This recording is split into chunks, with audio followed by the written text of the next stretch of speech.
gracias a estos jóvenes, ¿verdad? Que nos traen este servicio de canto, ¿verdad? Y en este momento que es el canto tema, ¿verdad? Qué bonita alabanza, ¿verdad? Para comenzar, ¿verdad? Para irnos preparando para esta parte que es importante, es donde el Señor ocupa a sus hijos, ¿verdad? Para dar el mensaje a su pueblo, ¿verdad? En esta semana, ¿verdad? Ha escogido a nuestro pastor López para traernos el mensaje que él quiere darnos, ¿verdad? En esta semana. Así que, pastor, es momento de su tiempo, ¿verdad? Así que Dios lo bendiga. Amén. Buenas noches a todos. Amén. Estamos contentos por la oportunidad que Dios nos da de poder estar con ustedes una segunda noche. Agradecemos a Dios por la oportunidad que nos permite juntos abrir la palabra de Dios. Quiero compartir con ustedes otra receta. Ayer vimos una receta, espero que usted pueda hacerlo. Y la receta del día de hoy tiene que ver con un problema de salud que ataca a muchas personas y podemos decir que es una enfermedad silenciosa. ¿Cuántos de ustedes han escuchado problemas de colesterol? Hace algunos años atrás, mi madre, abuela, que ya descansa en el Señor, el único problema que ella tenía era colesterol. Se fue a dormir una noche y le dio un infarto miocárdico porque el colesterol se le subió, ¿verdad? Tapó las arterias y entonces ella descansó esa misma noche. Una historia triste. Yo no sabía esta receta que les voy a dar, pero ella tomaba algunas pastillas para el colesterol, y las pastillas para el colesterol o triglicéridos tienen una sustancia llamada estatinas. Las estatinas bajan el colesterol, pero te pueden provocar problemas de demencia. Pronto puedes tener problemas de Parkinson o Alzheimer, así que no es recomendado. Así que, ¿qué sí te recomiendo? 4 huesos de aguacate, las semillas o el hueso partidos en 4 partes en 2 litros de agua. Usted va a poner a hervir las semillas del aguacate en 2 litros de agua.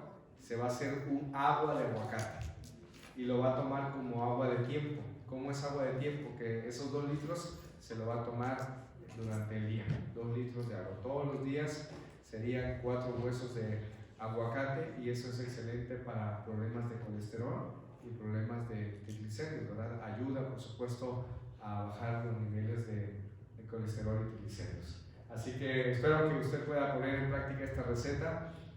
También agradezco al hermano Juan Carlos Guzmán, su familia, por invitarnos el día de hoy a comer, convivir un rato con ellos. Muchas gracias por... ¿sí? Esta cosa de las semillas de aguacate lo tomamos como hoy en la mañana todo el día, mañana también y toda la semana. 2 litros diarios. Sí, Sí, puede ser, el tratamiento puede ser durante 21 días. Así es. Ok, qué bueno que pregunta. Muy bien, así que bueno, pues vamos a hacer una oración antes de iniciar, y gracias, ¿verdad?, por la invitación de haber estado allí con el hogar del hermano Juanito. Muchas gracias.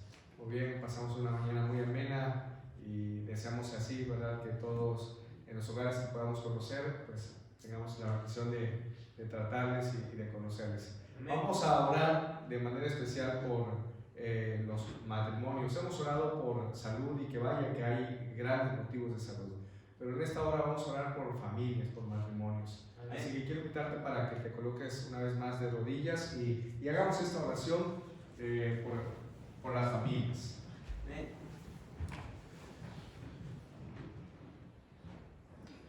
Nuestro Dios y Padre que está en el cielo, alabado y glorificado sea su santo nombre. En esta hora queremos darte gracias, mi Dios, por este privilegio de alabar tu nombre en este santuario. Hemos venido con el deseo de aprender, hemos venido con el deseo de conocer más de tu palabra. Permite que al estudiar las Sagradas Escrituras nuestra mente, nuestro corazón esté listo y preparado para recibir tu palabra. Bendice, Señor, en esta hora. Te pido por los matrimonios de esta iglesia, por las familias de esta iglesia. Manténlas unidas, Señor. Cada uno de ellos enfrenta quizás retos, desafíos, pero creemos, Señor, que con tu ayuda, como está escrito, saldremos más que vencedores. Bendice, Señor, a los jóvenes de esta iglesia. Oramos, Señor, por ellos. Creemos de que sin duda alguna el liderazgo de tu iglesia descansa también en los hombros de ellos. Bendícelos, pues. Te lo rogamos, pues, en el nombre de Jesús. Amén. Amén. Muy bien, vamos a ir directamente en este momento, después de haber orado, al mensaje de la palabra del Señor. Y quiero invitarte para, siguiendo el hilo de pensamiento para los que estuvieron el día de ayer, vayamos al libro de Ezequiel. Esto fue la lectura bíblica que nosotros tuvimos antes de iniciar con el mensaje. Ezequiel capítulo 33, versículo 11. Aquí Dios, a través del profeta Ezequiel, da a conocer una invitación y a la vez aclara una situación. La Biblia dice en el verso 11, capítulo 33, diles, vivo yo, dice Jehová el Señor, que no quiero la muerte del impío. La palabra impío es del pecador, del que hace el mal. Dice Dios, yo no quiero que muera, sino que vuelva el impío de su camino y que viva, es decir, que se arrepienta. Ese es el deseo de Dios, de que una persona que hace maldad, de alguien que está en pecado, de alguien que la Biblia le coloca el título de impío, Dios desea que no muera, sino que se arrepienta y viva. Y aquí viene la invitación: volveos de vuestros malos caminos. ¿Por qué habéis de morir, casa de Israel? Bueno, como estamos viendo hasta aquí, pareciera ser que el mensaje está siendo para un pueblo que está siendo duro de corazón, duro de mente, porque no quiere apartarse de sus malos caminos. Ahora, han pasado muchos años y ha pasado mucho tiempo, y como el pueblo no entiende la invitación, no ha entendido el mensaje, hemos entendido nosotros, de acuerdo a la historia, de que Dios envía a su Hijo unigénito y envía a Cristo para hacer la última invitación, la carta de presentación, el último llamado para este pueblo. Veamos a la Biblia ahora, Lucas capítulo 4. Lucas capítulo 4 es una historia extraordinaria. Quiero invitarte para que, si tienes Biblia, vayas conmigo, por favor, juntamente a la Biblia. En Lucas capítulo 4, verso 16. El tema de esta noche tuvo que ver en un día sábado. Lo que vamos a ver en este momento fue un día de reposo, lo que sucedió. Y en el verso 16 de Lucas capítulo 4 es un texto que se usa mucho para establecer doctrina, y esto tiene que ver con el asunto del sábado, la doctrina del Shabbat. Dice el versículo 16: vino a Nazaret, donde se había criado, y el sábado entró en la sinagoga conforme a su costumbre y se levantó a leer. Es decir, en este texto nosotros estamos tomándolo para establecer una doctrina, es decir, una enseñanza. Y la enseñanza sobre el sábado es que Jesús iba a la sinagoga o iba al templo ¿en qué día? El sábado, conforme a su costumbre. Es decir, era parte de la costumbre de Cristo asistir como todo judío en aquel tiempo, asistir a la iglesia el sábado. Ahora, poniendo en contexto, yo quiero invitarte, no sé cuántos de ustedes tengan el libro Deseado de todas las gentes, no sé cuántos lo tienen. Pero si tienes el libro, y a los amigos que nos ven en Facebook, si tienes el libro, busca el capítulo 24 de ese libro, que lleva por nombre, ¿no es este el hijo del carpintero? Te dejo de tarea que lo leas, porque es el contexto del mensaje de esta noche. De hecho, ahí en pantalla, si tienen los que están en sonido, me pueden poner el tema en pantalla. Vamos a presentar algunas gemas que hemos tomado de este capítulo 24 del libro Deseado de todas las gentes. Así que entonces vayamos a la palabra del Señor. Dice la Biblia en el versículo 17, y se le dio el libro del profeta Isaías. Y habiendo abierto el libro, halló el lugar donde está escrito. Verso 18. Dice: el Espíritu del Señor está sobre mí, por cuanto me ha ungido para dar buenas nuevas a los pobres. Me ha enviado a sanar a los quebrantados de corazón, a pregonar libertad a los cautivos y vista a los ciegos, y a poner en libertad a los oprimidos, y a predicar el año agradable del Señor. ¡Qué tremendo mensaje! Este pasaje de Isaías se encuentra en Isaías 61, versículo 1 y 2. Donde Jesús está dando una revelación extraordinaria. Nótense bien algunas cosas que quiero que tomes en cuenta. Jesús estaba regresando a Nazaret. ¿Te hace eco ese nombre, Nazaret? Es donde había crecido. Pero al iniciar su ministerio, Jesús se alejó de Nazaret y anduvo predicando y comenzó a sanar, a echar fuera a los demonios, a hacer milagros extraordinarios. Así que la gente de Nazaret sabía que se había ido Jesús a hacer un ministerio que le estaba yendo muy bien, pero era la primera vez que Jesús iba a llegar de nuevo a Nazaret. Yo me puedo imaginar un sábado antes en la sinagoga de Nazaret. Quizá el rabino pasó y dijo: hermanos, ¿cuántos creen que el Mesías ha de venir? Dijeron: amén, dijeron los de la sinagoga.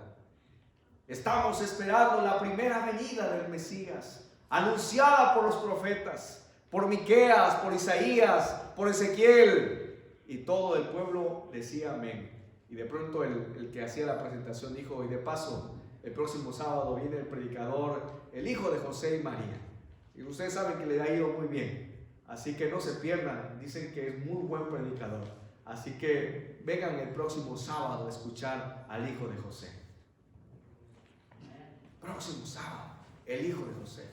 Así que todos los miembros, los amigos, los vecinos, los familiares, dice la Biblia que ahí estaban los hermanos y las hermanas para escuchar el mensaje que ahora, después de un tour, después de una gira misionera, Jesús llegaba para nuevamente estar en su iglesia donde le había visto crecer. Así que llegó a Nazaret Jesús. Y miren lo que pasó. Jesús está leyendo al profeta Isaías y se acostumbraba que cualquier israelita que leía la lectura simplemente lo leía y hasta allí terminaba. Pero si era un rabino, si era un maestro, aparte de leer la lectura, tenía que dar una explicación de la lectura. Así que la Biblia dice en el versículo 20, Jesús aquí lo colocan en título de rabino, de maestro, porque le permite hacer una explicación. Y ahora dice el versículo 20, enrollando el libro, es decir, cerrando la Biblia para ellos, enrollando el libro, lo dio al ministro y se sentó. Los ojos de todos en la sinagoga estaban fijos en él. Quizá usted, es importante aclarar este pasaje. Se acostumbraba que un rabino para dar una clase no estaría de pie, no tenía que estar de pie. Si incluso usted ve a un rabino en sinagogas, los rabinos en las sinagogas no están de pie, sino están como sentados en una mesa y una lámpara, y todo el pueblo está allí sentado. Así que Jesús se sentó no porque no iba a predicar, sino se sentó para enseñar. Y en ese momento que se sentó para enseñar, dice la Biblia en el verso 21, entonces comenzó a decirles: hoy se ha cumplido esta escritura delante de vosotros. Todos daban buen testimonio de él y estaban maravillados de las palabras de gracia que salían de la boca y decían: ¿no este es el hijo de José? ¿De dónde ha tenido tanta sabiduría? ¿A qué escuela ha ido que tiene una gran sabiduría? Y saben, queridos amigos, aquí veo a muchos jóvenes, y parte de la enseñanza que yo he aprendido sobre los que estudian en la universidad, o middle school, o la high school, es: no te olvides de estudiar la Biblia. Amén. Pareciera ser que no estudiar la Biblia no es relevante cuando estamos en esa etapa, pero créeme que estudiar la Biblia te da sabiduría, hace sabio. Una de las enseñanzas que han dejado a un servidor como un testimonio, un ejemplo, fue de Nelson Mandela. Me gusta mucho la historia de la biografía de este hombre. cuando después de mucho tiempo de estar preso, Nelson Mandela sale de la prisión y todos los periodistas están listos para preguntarle cómo está Nelson Mandela después de tanto tiempo encerrado en ese lugar. Quizá algunos de ellos se atreven a decir, Nelson Mandela va a salir medio tartamudo, o quizá cohibido, medio tímido, pues tanto tiempo recluido fuera de las cámaras. ¿Cómo saldrá Nelson Mandela? Cuando Nelson Mandela le hace la primera pregunta, Nelson Mandela responde firme y categóricamente. Es más, da un tremendo discurso, que los periódicos al día siguiente se preguntan, ¿de dónde salió Nelson Mandela? ¿De la prisión o de Harvard? ¿De dónde estuvo tanta sabiduría, tanto conocimiento? A lo que alguien se atrevió a acercarse y le pregunta, ¿cómo es que sabe tanto? ¿Qué libros estudió estando en la cárcel? Él mencionó algunos libros, pero parte de ellos levantó una Biblia y dijo, este fue mi libro de estudio. La palabra de Dios da sabiduría. Así que estudiar la Biblia no solamente es aprenderse los versículos de memoria, sino tomarlos y hacer de nosotros una experiencia diaria y vívida. Así que aquellas personas se asombraban de Jesús, de su sabiduría, y decían, es que tiene elocuencia, tiene buena palabra, tiene buena presencia, tiene buena información. ¿Cómo es que hace este hombre? Pero Jesús, de pronto, a esos buenos comentarios, comienza a cambiar el tema de ese sábado en la mañana. Si tenemos allí, adelante por favor, le dan un clip. Quiero presentarte algunos detalles que nosotros podemos aprender de este pasaje. Si alcanzan a ver en pantalla parte de la enseñanza de esta primera parte y de etapa de estudio de la Biblia, dice el conflicto inminente, página 64, la Biblia está al alcance de todos. Dice, pero pocos son los que la aceptan verdaderamente por guía de la vida. ¿Cuál es el problema? La incredulidad predomina de modo alarmante, no solo en el mundo, sino también ¿en dónde? En la iglesia. Ese es el problema. El problema de por qué no hacemos de la Biblia nuestra lámpara a nuestros pies y lumbrera a nuestros caminos es porque tenemos un corazón incrédulo. ¿Qué es incredulidad? Es la incapacidad de no creer. Es lo contrario de creer. Es no tener esa capacidad de creer, de confiar. Sobre todo en las Sagradas Escrituras es un peligro. El dudar, no está mal que uno dude. ¿Será que es verdad lo que dice el predicador? ¿Será que es verdad que lo que mencionaron en el mensaje? Eso no es malo. Los atenienses hacían eso, pero iban a la Biblia para ver que si lo que había dicho Pablo era verdad conforme a las Sagradas Escrituras. El problema es comenzar a luchar si lo que escucho realmente existe Dios o no existe, y comienza nuestra fe a ser atacada por un bombardeo de dudas que muchas veces, lejos de fortalecer nuestra fe, lo que hace es menguarla, porque dejamos entrar las dudas. Ahora Jesús, que conoce el corazón de este público, miren cómo contesta Jesús. Miren lo que dice la palabra de Dios. Y les dijo, ahora leo el verso 23, y les dijo, sin duda me diréis este refrán, y aquí es lo que le da título al mensaje de esta noche: médico, cúrate a ti mismo. De tantas cosas que hemos oído que has hecho en Capernaum, haz también aquí en tu tierra. Y este pasaje de la Biblia yo lo tomé como para título de tema, porque si tú vas al libro de Sea todas las gentes, dice que este pasaje, al decir Jesús este refrán, lo que estaba haciendo es revelar el pensamiento de las personas que estaban allí, y además de eso, dar una evidencia de su divinidad. Lo que estaba diciendo Jesús es: yo sé lo que están pensando. Hay un dicho que dice: cara vemos y corazones que no sabemos. Cara vemos y corazones no sabemos.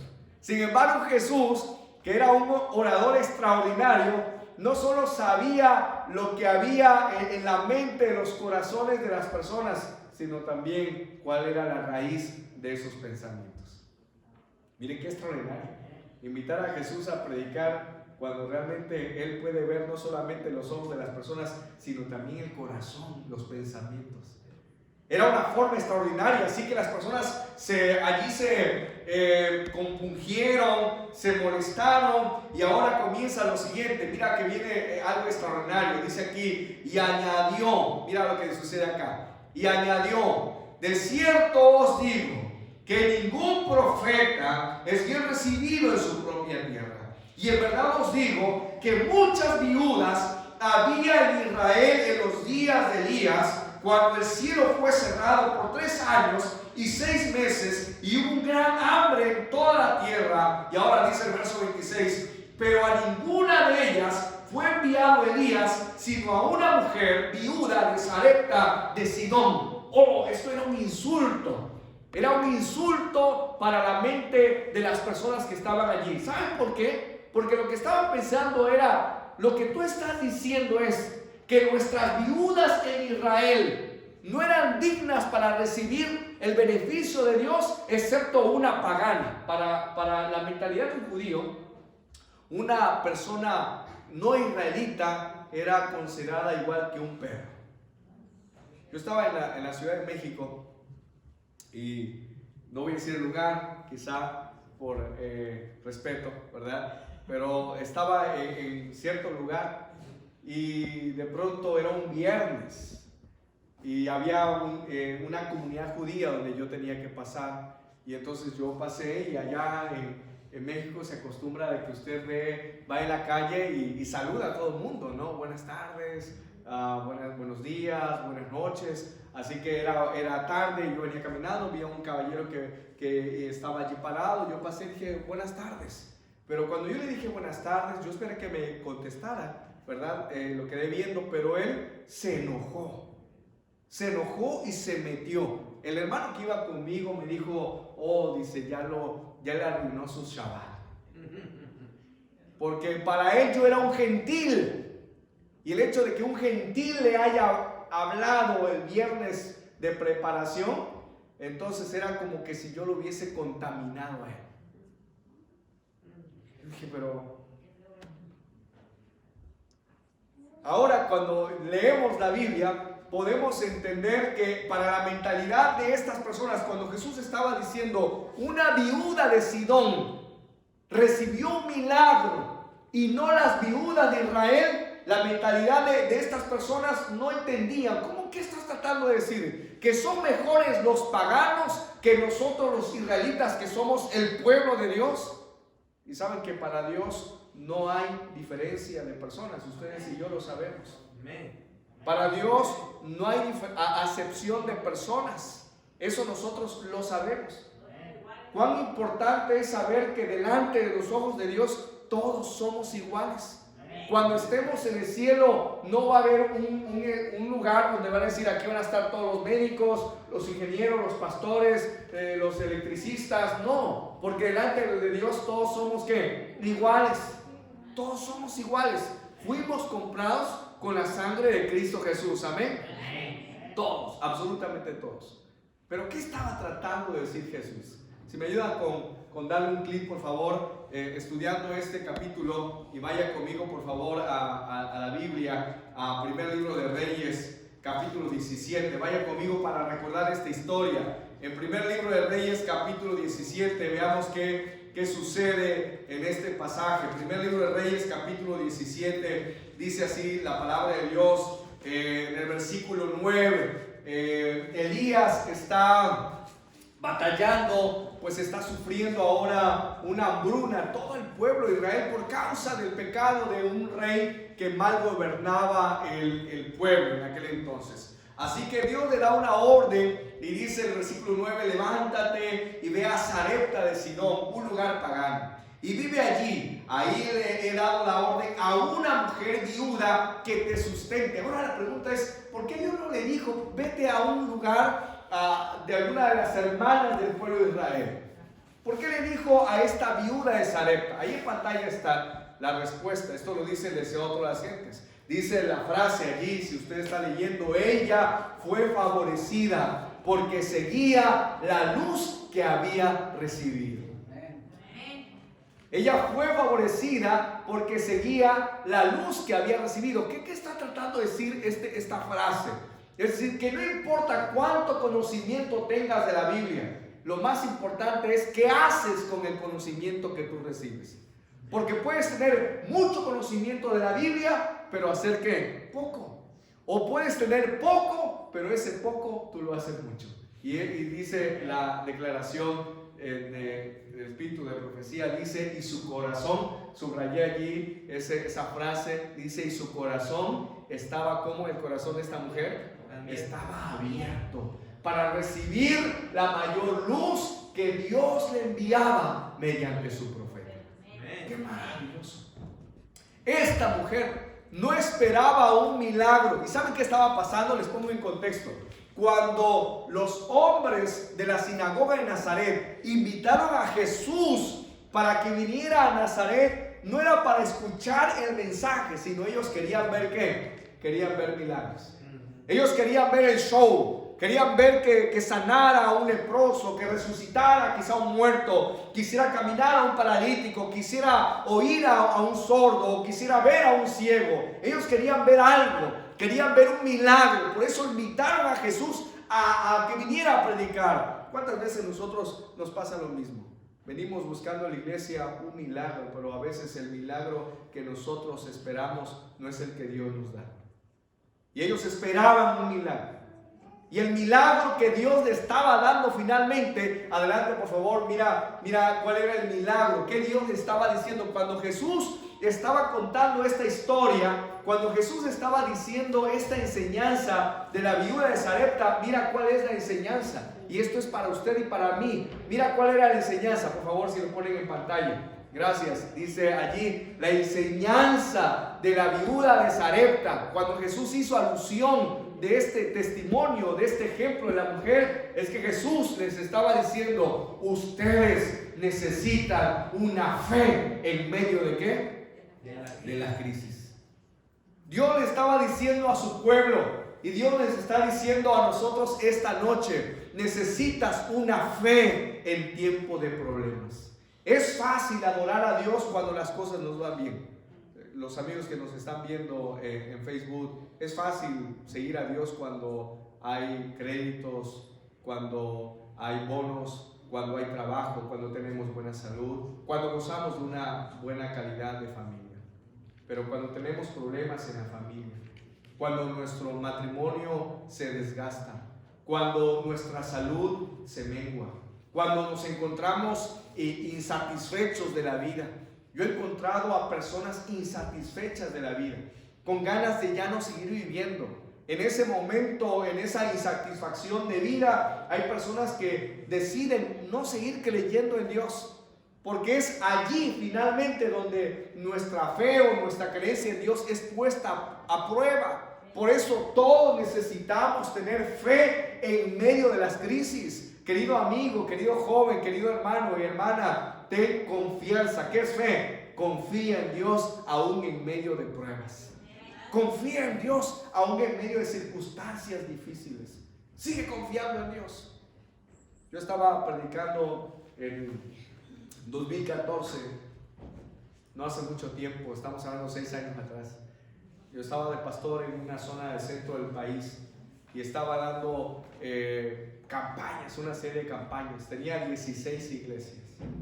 Y entonces yo le dije a mi esposa: mira, nos vamos a ir 2 semanas porque no nos va a dar tiempo. Tengo que viajar 4 horas aproximadamente de la ciudad donde yo vivía hasta el lugar donde yo iba a predicar. Así que te vas a ir conmigo. Nos alistamos y durante 2 semanas nos fuimos a predicar. Yo tenía un carro, para los que conocen México, yo tenía un bochito, un escarabajo. Así que en ese escarabajo yo me fui con mi familia. Yo llegué a ese lugar y entonces los hermanos, después de 2 semanas, muy amables, muy lindos, como en toda iglesia, nos obsequiaron algunas cosas y una hermana dijo: pastor, no va a poder con todo, así que los vamos a acompañar de regreso. Y entonces ellos venían en su camioneta, yo venía con el cochecito, veníamos de regreso, regresamos a casa. Era un sábado de la noche, después de 2 semanas regresé a casa. Y entonces mientras yo bajé con la llave para abrir el portón, la llave pasó de largo, tenía un agujero. Y yo dije, bueno, ya tiene agujero el portón. Empujé el portón y entonces encendí la luz, y como ya tenía 2 semanas, el polvo hizo que las huellas quedaran allí. Habían huellas en la casa. Así que abrí la puerta principal de la casa y tenía otro agujero en la puerta. Enciendo la luz de la casa y la casa estaba vacía. Al grado, hermanos, que yo pensé que me habían hecho una mudanza. Llamé en ese momento a mi presidente, le dije, ¿alguna mudanza que me hayan hecho, que yo no sabía que me cambiaron de distrito? Y me dice, no, pastor, no hemos hecho ningún cambio. Si hay alguna mudanza, te tenemos que decir a ti. Y entonces nos habían robado. Nos llevaron los platos, como decirle que nos llevaron todo. Por eso yo pensé que era una mudanza. Y mi esposa, cuando bajó y los niños estaban todavía pequeños, fue muy difícil esa noche. Pues todo lo que habíamos conseguido lo habíamos hecho durante muchos años y con esfuerzos. Algunas ocasiones no habíamos salido de vacaciones para ahorrar ese dinero y comprar una estufa, un refri, etc.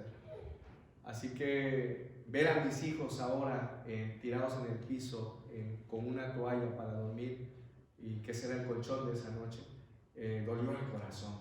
Y yo me subí a la azotea de la casa y dije, Señor, ¿qué pasa? Yo estoy predicando, estoy dando a conocer tu palabra. ¿Qué sucede? Pero tenemos que tener, ¿qué dije? Fe en medio de las crisis. Resumiendo la historia, Dios nos devolvió eso y más de lo que un servidor pudo haber tenido materialmente. Porque nuestra confianza debe estar en ¿quién? En Dios. Debe estar en Dios. Después de 4 meses, ahora sí me llama el pastor, el presidente me dice, pastor, ahora sí lo vamos a cambiar a la ciudad de Pachuca. Vaya a ese lugar. Le vamos a mandar un carro de mudanza. Y me dice, por cierto, si ya no tienes cosas, me dice. Así que con el carrito y las cosas que yo tenía, viajé a la ciudad de Pachuca. Y allá había un grupo de hermanos, de ancianos que me estaban esperando. Y entonces cuando me recibieron, me dijeron, pastor, ¿y su mudanza? Digo, viene en camino. Viene en camino. En ese mismo distrito, 2 meses después, Dios tocó el corazón de una persona que nos bendijo abundantemente. Amén. Fe en medio de ¿qué? De las crisis. Cuando tengas problemas, sigue confiando en Dios. Cuando no tengas dinero, sigue confiando en Dios. Cuando hayan enfermedades, sigue confiando en Dios. Esta iglesia tiene a un pastor, su pastor, que está teniendo fe en medio de las crisis. En medio de luchas, ustedes han sido testigos de que sigue luchando, que se mantiene fe en medio de las crisis. Lo que estaba diciendo Dios, Jesús a su pueblo, le estaba diciendo, ustedes lo que necesitan no es que un ciego se le abra los ojos, no es que un mudo hable o que un paralítico camine. Lo que ustedes necesitan es tener fe en medio de las crisis. Es confiar en medio de las pruebas. Aunque tú no veas respuesta, sigue confiando, sigue creyendo. Y ahora el Señor Jesucristo da otro ejemplo. Y mira lo que dice la palabra de Dios allí mismo. Vayamos a la Biblia en Lucas capítulo 4. Acaba de hablar de la viuda de Sarepta. Y ahora Jesús va a hablar acerca de otro pecador incircunciso para ellos. Pero para Dios un hombre muy importante. Dice la palabra de Dios en el verso 27. Y muchos leprosos había en Israel en el tiempo del profeta Eliseo, pero ninguno de ellos fue limpiado, sino ¿quién? Naamán, el sirio, otro hombre incircunciso, pecador para la mentalidad de los judíos. ¿Cómo es posible que habiendo tantos leprosos en Israel en el tiempo de Eliseo no se hayan curado, sino Naamán, el sirio, el de Siria? ¿Qué pasó con él? ¿Qué sucedió? Vayamos a la palabra del Señor y quizá usted ya conoce este pasaje, pero allá en el segundo libro de Reyes, capítulo 5, nosotros encontramos a este hombre, quien era Naamán. La Biblia presenta a Naamán como un hombre importante. En el versículo número 1 describe la última parte dice, Naamán era un hombre valeroso en extremo, pero era leproso. Un hombre con problemas de lepra. Dice la palabra del Señor en el versículo 5, en la última parte, dice: y salió pues Naamán llevando consigo 10 talentos de plata, 6,000 piezas de oro, 10 mudas de vestidos. Y en la Biblia describe no solamente a Naamán como un hombre o un general fuerte y valiente, sino también como un hombre con muchos recursos. Tenía dinero, era un hombre con muchas posibilidades. Pero ahora Dios obra sanidad en Naamán. Y mira lo que dice la palabra de Dios en el versículo 15. Dice: luego volvió con todos sus acompañantes donde estaba el hombre de Dios, y se presentó delante de él y dijo: ahora conozco que no hay Dios en toda la tierra sino Israel. Te ruego que recibas un presente de tu siervo. Eliseo le dijo: no voy a aceptarlo. En el verso 17 dice: entonces Naamán dijo: te ruego pues, no se dará a tu siervo esta tierra a la carga de un par de mulas. Es decir, voy a llevar un poco de tierra, lo que estaba diciendo, porque aquí en adelante tu siervo no sacrificará holocausto ni ofrecerá sacrificios a otros dioses, sino solo a quién, sino solo a Jehová. En el corazón de Naamán hubo una transformación. Y miren, si nos ayudan con la siguiente diapositiva, por favor. Miren lo que dice la sierva de Dios en relación a este caso de Naamán. ¿Qué estaba tratando de enseñar Jesús? Por favor, si nos ayudan en la siguiente. Allí está. Dice: Naamán, noble pagano, que había sido fiel a sus convicciones de lo recto. Es decir, era un pecador educado. ¿Han visto a personas que no son cristianas pero son rectas en lo que hacen? Son justas en lo que hacen. Cuando pagan, cuando contratan, cuando trabajan, son justos. No son cristianos, pero son justos. Así era Naamán. Dice: y había sentido su gran necesidad de ayuda. Esto lo preparó porque estaba listo para recibir los dones de la gracia de ¿quién? De Dios. Aquí para nosotros hay una enseñanza. Cuando usted ve a una persona o te encuentres un amigo que es bueno, que es buena persona, es porque Dios lo está preparando para recibir los dones de la gracia de Dios. ¿Qué tenemos que hacer? Es hablarle de Dios, presentarle a Cristo. Y ahora tenemos a Naamán, un hombre que ha recibido la gracia de Dios. Y cuando Jesús coloca a Naamán como ejemplo, miren qué es lo que estaba tratando de enseñar. Por favor, si le damos la siguiente diapositiva. Dice que la enseñanza en el ejemplo de Naamán era dependencia de Dios. ¿En quién? En todo tiempo. Depender de Dios ¿en qué? En todo tiempo. Esto realmente es difícil. Es difícil. Aunque escuchamos sábado tras sábado que tenemos que depender de Dios, muchas veces no lo hacemos. No lo practicamos. Recuerdo que cuando yo inicié a colportar hace algunos años atrás, yo llegué a un lugar en Chiapas donde todo el pueblo de ese lugar era casi adventista del séptimo día. El presidente municipal, el síndico, los regidores, y se escuchaba los viernes una bocina autoparlante de himnos del cuarteto Heraldos del Rey. Y entonces el pastor anunciaba: hermanos, el día de hoy es viernes, día de preparación. No se olvide llegar temprano a la recepción de sábado, a las 6 en punto de la tarde. Recepción de sábado. A las 4 de la tarde se dejaba de escuchar las tortillas en las casas que se hacían. Ya estaban preparadas todo. Y ya estaba listo. A partir de las 4 había un silencio. Y 5:30 entonces comenzaban a salir los hermanos para ir a las iglesias. 8 templos en ese lugar. Un pueblo, 8 iglesias. Así que yo llegué a ese lugar para colportar y dije: bueno, ¿y qué será, verdad, que ha hecho este lugar que haya tanto crecimiento? Recuerdo de que era un miércoles y entonces el encargado de ese día dijo: hermanos, recuerden que mañana jueves tenemos nuestro día de oración. Día de oración. Jueves. Así que los esperamos mañana. Yo pensé que iba a decir en la iglesia, pero dijo: los esperamos en el campo de fútbol del pueblo, una cancha de fútbol. Así que a las 5 de la mañana había muchas personas que venían con su lámpara en la mano en los caminitos para llegar al campo de fútbol, y prácticamente todo el pueblo, las 8 iglesias convocaban a oración ese día jueves. Así que el campo estaba lleno, había un mariachi que cantaba por la mañana, oh Señor, y otras alabanzas alabaron el nombre de Dios esa mañana. De pronto, en el silencio de la mañana, el responsable de esa actividad dijo: hermanos, como el mariachi fulano de tal estuvo con nosotros, solo nos quedan 45 minutos para orar. Cuando escuchen la trompeta, es señal que han terminado los 45 minutos. Solo 45 minutos. Yo tenía 17 años. Para mí, 45 minutos eran eternos. Nunca había orado 45 minutos.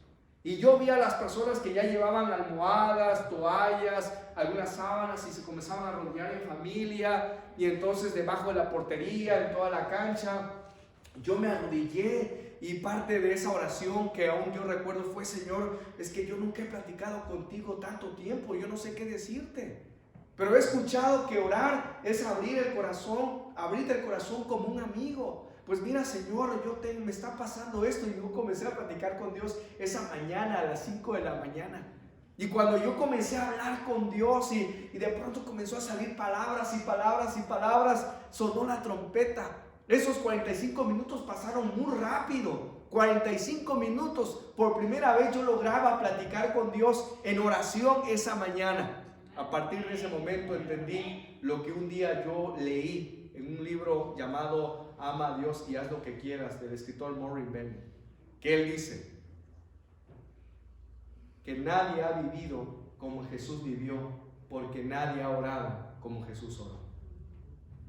Mucha oración, mucho poder. Poca oración, poco poder. Nada de oración, nada de poder. Y a partir de allí aprendí que cuando una persona venía y entonces me venía a contar su problema: pastor, es que tengo tantos problemas, mire que los hijos, mire que esto, mire. Y entonces lo primero que yo le decía: hermano, ya oró. Ni tiempo de orar he tenido, pastor. Pues es lo primero que tiene que hacer. Antes de llevar tus problemas a una persona, antes de contarle a alguien, a tu mejor amigo, enviarle un WhatsApp a un amigo, antes de hacer eso, lo primero que tienes que hacer es orar. Si tan solo nosotros practicáramos más oración, grandes cosas sucederían en esta iglesia. Más oración, más poder. Si nos uniéramos en oración, lo cantamos y lo decimos. Cuando el pueblo de Dios ora, que dice el himno, sucede. Ahora, ¿cuánto lo hacemos? Yo te vengo a juzgar y no te voy a juzgar en esta noche a los que nos ven por online. No sé cuánto tiempo dedicas para orar, pero orar es depender totalmente de Dios. ¿Te has olvidado de orar quizá? ¿Te has conformado solamente con lo que tú sabes y conoces? Estás en peligro.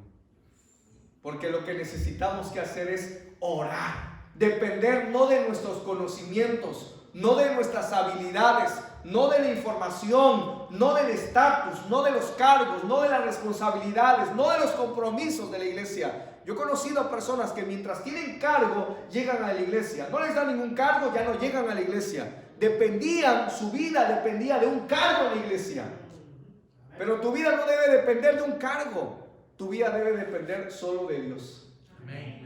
Y debes de venir a la iglesia no por una responsabilidad o compromiso, sino por un pacto que un día tú hiciste con Dios.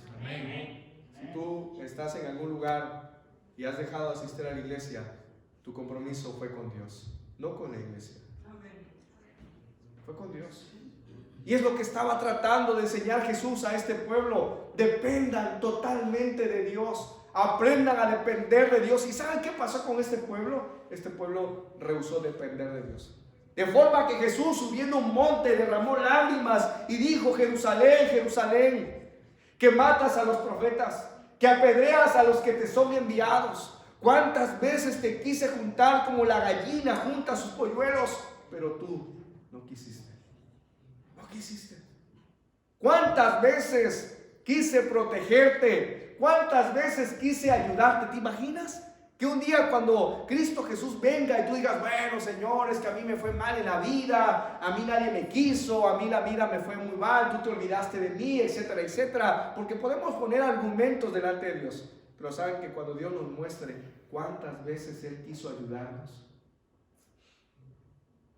nos vamos a dar cuenta que los que fallamos fuimos nosotros y no Él. ¿Han visto alguna vez la película de La Última Batalla que la Iglesia Adventista Brasil produjo hace mucho tiempo atrás?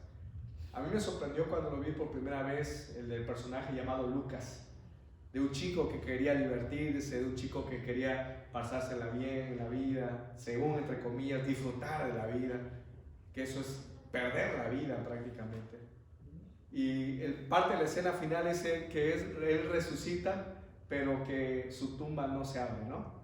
Y entonces Jafar, creo que es el ángel que le dice, mira, esa tumba está abierta porque ya se fue al cielo, y esa está cerrada porque se quedaron aquí en la tierra. Y entonces él ve su tumba, que está cerrada. Y entonces él grita y dice, pero ¿por qué? Si Dios nunca me habló. Y entonces el ángel le dijo, Dios siempre te habló. ¿Te recuerdas aquel policía que te hizo el alto para que no corrieras? Era un ángel. ¿Te recuerdas aquella ocasión? Y comienza entonces el ángel a decirle todas las cosas que Dios había hecho por él, pero él había cerrado su voz. Si alguna vez tus padres te dicen, mira, no hagas eso, es porque quizá Dios está usando a tus padres para que tú te libres de la muerte eterna. No es porque te quieren hacer la vida imposible. Cuando el padre o la madre le dice a su hijo o hija, no hagas esto, no hagas aquello, lo primero que a veces hacemos es, no te metas con mi vida, déjame vivirla. Yo quiero vivirla así como yo quiero. Pero el problema es que muchas veces no sabemos vivirla. ¿Y sabes qué va a pasar? Te vas a dar golpes duros. Y cuando te des dos golpes duros en la vida, vienen a mi mente esas escenas. Cuando yo enseñé a caminar a mis hijos, por lo menos los tres fue así. Yo enseñé a caminar, pero con el primero me marcó, porque yo le enseñaba a caminar y le agarraba la mano, ¿no? Pero de pronto el niño agarra confianza. Y cuando agarra confianza es fácil saberlo, porque jala y no quiere que lo agarres la mano. Así que porque ella se siente seguro que puede caminar. El problema es que el niño, sintiéndose seguro que quiere caminar, inmediatamente quiere correr. ¿Y qué pasa? Se cae. Y cuando se cae, yo no vi esas miradas, que cuando él se caía, lo primero que hacía era voltearme a ver a mí, así como que, ¿por qué no me agarraste? ¿No? Todavía no sabía hablar, pero me miraba como, ¿por qué? ¿Por qué me dejaste caer? Y saben que muchas veces nosotros hacemos eso con Dios. Nos soltamos de Dios. Queremos correr en la vida y cuando caemos, cuando tropezamos, cuando nos lastimamos, lo que hacemos es, Señor, ¿por qué no me ayudaste? ¿Por qué no me protegiste? ¿Por qué no me dirigiste? ¿Por qué esto? ¿Por qué lo otro? Y cuestionamos a Dios.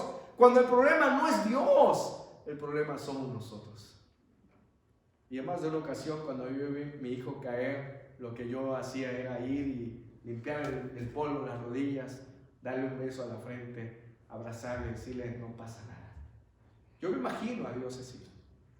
Cuando caemos y incluso podemos reclamarle, Dios simplemente guarda silencio y dice, no te preocupes, yo estoy allí para ayudarte. El problema de Israel, adelante por favor, el problema de Israel era el siguiente: nuestra situación, mira lo que dice esta frase, nuestra situación delante de Dios depende no de la cantidad de luz que hemos recibido, sino del empleo que damos a lo que tenemos. Nuestra situación debe ser de total dependencia de Dios. Pero miren lo que continúa, adelante por favor, hablando acerca de esto, dice, las palabras de Jesús a sus oyentes en la sinagoga llegaron a la raíz de su justicia propia, es decir, ellos se creían autosuficientes, haciéndoles sentir la mala realidad de que ellos, ¿qué habían hecho? Se habían apartado de Dios y habían perdido su derecho de ser su pueblo. ¿Y saben qué pasó inmediatamente? Inmediatamente ellos se enojaron, se molestaron, se airaron. El enemigo tomó control de sus mentes, agarraron a Jesús, lo bajaron del púlpito, lo sacaron del templo y empujones lo sacaron fuera de la ciudad, lo llevaron a un cerro para aventarlo del cerro, pero ahí estaban los ángeles. Y los ángeles dijeron, con permiso, nos los vamos a llevar porque todavía no es hora. Y se lo llevaron. Jesús pasó en medio de ellos, dice la Biblia. La Sierra de Dios dice que fueron ángeles que nublaron los ojos de estas personas, así como en el tiempo de Lot. Así pasó con estas personas. este pueblo no había entendido y no entendió, porque su corazón estaba lleno de incredulidad. Número 1, fe en tiempo de crisis. Número 2, total dependencia de Dios. Iglesia, no se olvide. Se pueden olvidar un servidor de la campaña que tuvimos en este lugar, pero no te olvides, esta vida se requiere tener fe en tiempo de problemas, fe en tiempo de crisis. Y número 2, necesitamos depender totalmente de Dios. ¿Cuántos en esta noche quisieran decirle a Dios: Señor, ayúdame a tener fe en medio de pruebas? Y ayúdame a depender totalmente de ti. ¿De qué forma voy a depender totalmente de Dios? Practica más oración. No sé cuánto tiempo oras, pero aparta un tiempo para orar. Haz un stop en tu schedule, en tu agenda. Haz un stop y aparta un tiempo para orar. Pon quizá en tu celular tiempo para orar. En mi despertador en la mañana allí dice: no te olvides orar, porque me puedo olvidar. Y cada vez que voy al despertador y veo la alarma, dice allí: no te olvides orar.